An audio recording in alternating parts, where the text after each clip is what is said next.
Hi friends, চলে এসেছি আজ আবার একটি নতুন ফাটাফাটি রেসিপি নিয়ে, যার নাম স্ট্রিট স্টাইলে দেশি চাউমিন।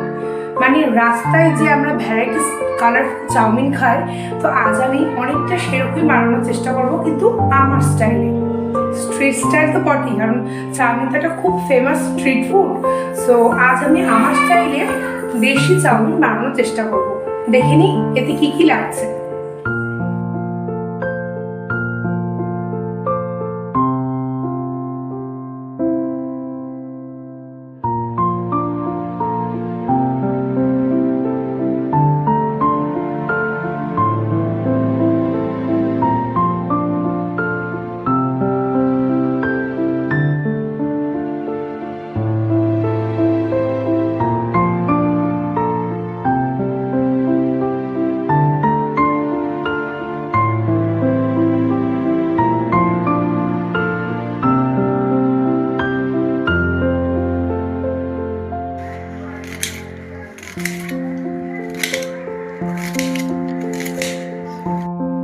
এবার আমি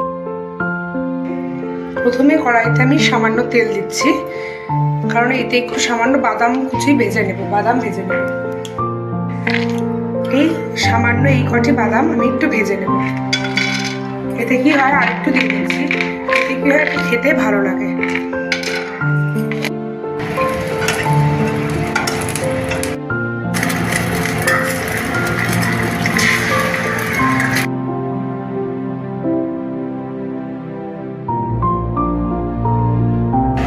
প্রথমে আমি কয়েক কোয়া রসুন কুচি দিয়ে দিচ্ছি।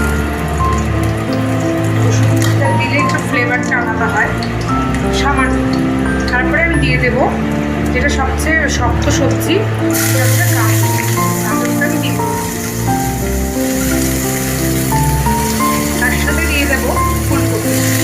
ক্যাপসিকামটা কিন্তু পরে দেবো। হ্যাঁ,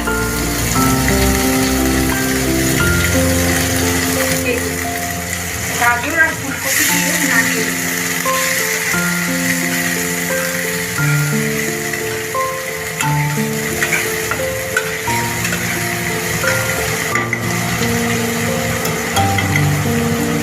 এটাকে হালকা ভাজা ভাজা করে নিয়ে তারপরে আমি পেঁয়াজ কুচিগুলো দিয়ে দেবো, পরে ক্যাপসিকামটা দেবো। এই যে সবজিগুলো দেওয়ার পর তেলটা ছিটকোচ্ছে, তো এটা ছিটকোবে না, এর মধ্যে সামান্য একটু যদি হলুদ দিয়ে দেওয়া হয়। আমি চাউমিনটাতে খুব বেশি হলুদ ইউজ করবো না, খুব কমই, এই হলুদটুকুই হয়ে যাবে। এবার